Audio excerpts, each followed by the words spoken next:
Here's a question. Why can't he just get over it?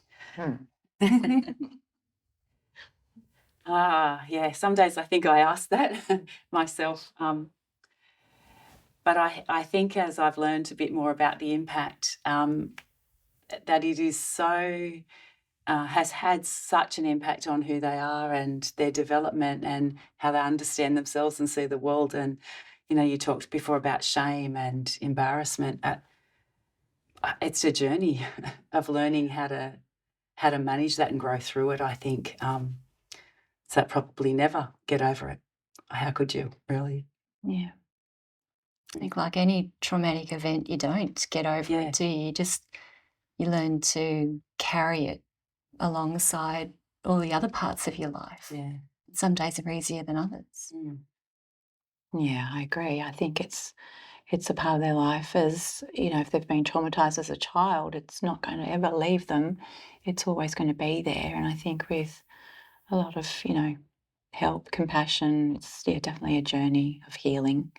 I think this is really a big part of the journey. I know for my husband, there will be times where he feels like that. He's named it, he's attended to it, he's working through it. Why can't it just be fixed and wrapped up and put away? Yeah. But I guess that's a part of trauma, isn't it? That it gets triggered every now and again. It kind of lives somewhere just below the surface, and it's just a matter of managing and learning and growing forever. Yeah. Here's a good one. What has been the best thing about supporting your loved one? Oh, that's a tricky one. The best thing, because you don't tend to think about the best things and the good things. You get a bit stuck in the hard things. But thinking about it, the being closer, like having truth between you, and that closeness is really lovely. Especially after many years of feeling distant, to now feel together is good. I actually agree with you there. I think it's definitely the closeness and feeling like they're safe with me, and him being able to trust me implicitly with any issues he might have, and watching him grow. I think the really great practical thing about supporting my husband has been keeping him alive. Actually, that's the outcome of it. It's probably brought us closer in lots of ways. We probably have a richer relationship, I think, for the work that we've both done through it, and it's also had the journey for our kids has been amazing too, because they were young adults when they found out, and they're quite protective of their dad. So that's pretty good. In lots of ways, there's been lots of richness added to the family, and even though that sounds a bit weird, probably, but you really get to demonstrate love, I think, for somebody in some really practical ways. I think so. You get to stand up, and I think that's been the best thing for my son. Is he has no doubt that I'm in his corner and I have his back 100%. So as devastating as the whole disclosure was, I think that we were brought very much closer together. I mean, the best thing about supporting my son is I want him to get better. And I'll do anything it takes to have that happen. So I felt like I've been trusted by him, and I'm going to live up to that trust. This is a really good question too. How have you personally coped? I don't think I have at different points. After some time, I did seek some help with a psychologist and was able to speak to some friends and family. It got easier. And I think it's okay not to cope perfectly all the time. We just have to do our best. And I think, as well as, yes, coming to SAMSN and, yes, talking to key people, to trusted people, but also sometimes I've really wanted an escape from it. And so for me, walking or swimming or doing something that, nourishes. Some days I wondered if I would. Certainly some days I felt completely overwhelmed by just the enormity of, what I saw as the tragedy of, in my son's past. I have a partner who loves me, and we have been able to support each other through looking after our son.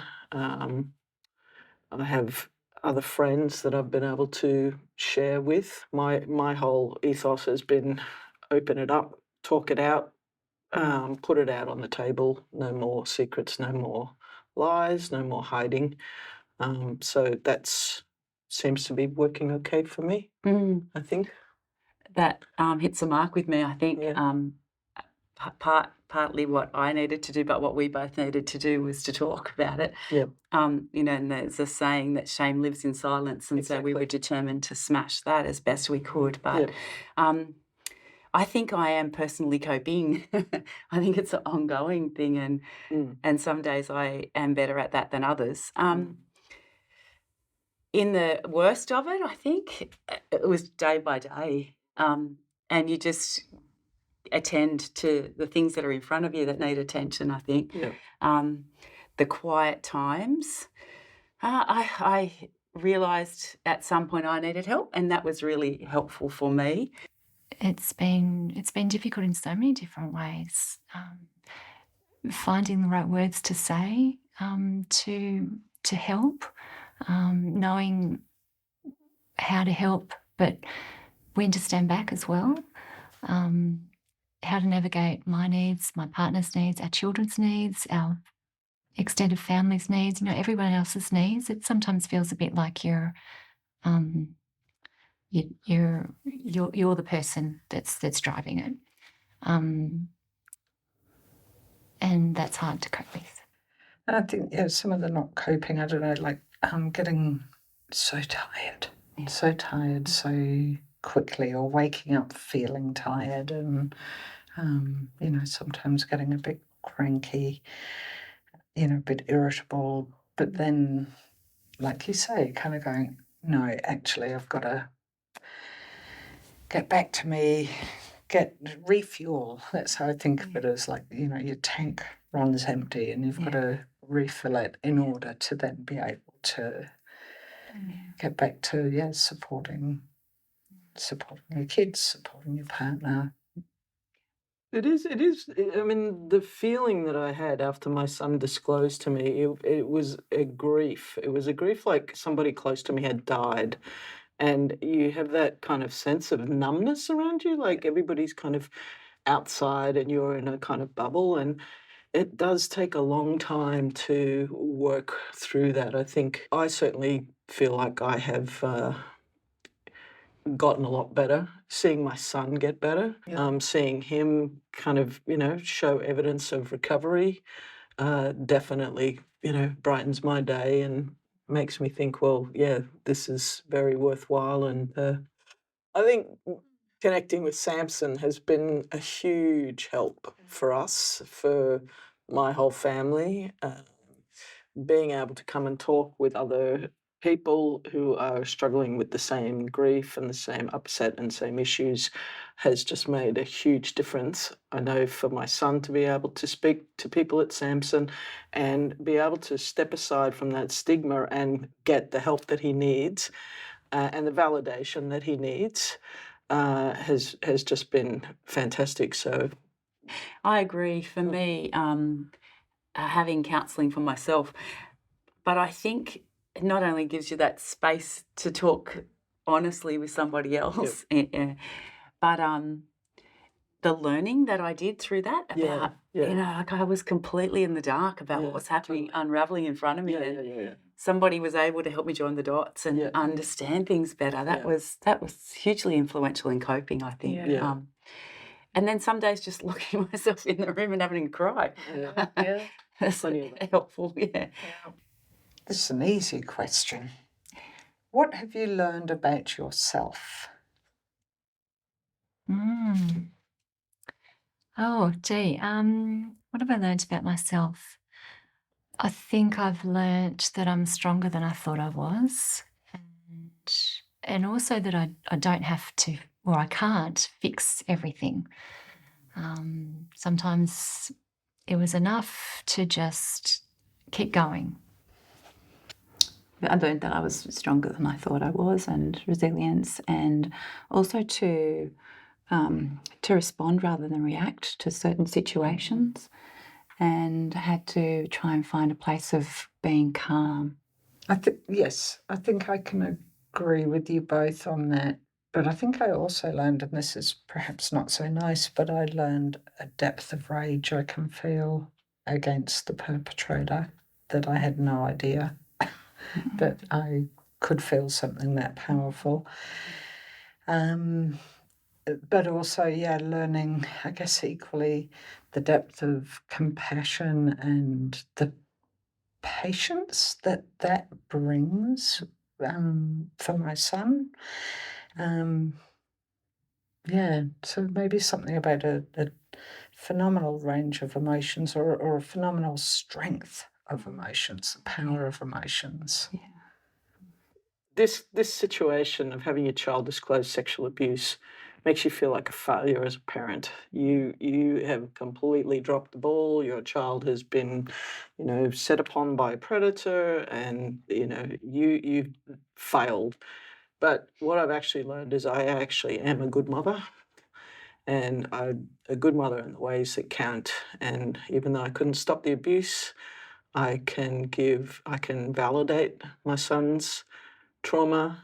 I can support him and build trust with him and build a loving relationship with him and the rest of my family. And that, to me, is the main thing that a mother does. So that's, I think this has taught me that loving is what I can give to my children. And I was thinking, I think I have learned about a capacity to love. Right to the last question. I think I do think I am stronger than I thought I was. I think you just get busy in life and do what is in front of you and respond. But in looking back, I think, actually I'm pretty proud of lots of things. And I think I'm resilient is probably the strength, that to be able to attend to whatever was in front at the time, do what needed to be done, keep things going and keep us as a family unit going through some of that time. It was pretty tough. yeah. I think it has almost forced me into situations to step up that I probably didn't expect that I would have to, or didn't envisage that I would, in the early days of my marriage. So, so I've learned probably that there's more to me, maybe than I. And the resilience thought I'd need is key. Yeah. Because you don't often get called upon. I mean, if you're fortunate in life to have to draw on it, but when you need it and you find that you've got it, it means a lot. And a substance, I think you learn about yourself, and you learn what's really important in life and what really isn't. And you can let that go. That's you learn you can cope. Yeah. And I think not just cope, but thrive. That you can thrive. Yeah. And you can influence that for others. Yes. You know? Yes. Exactly.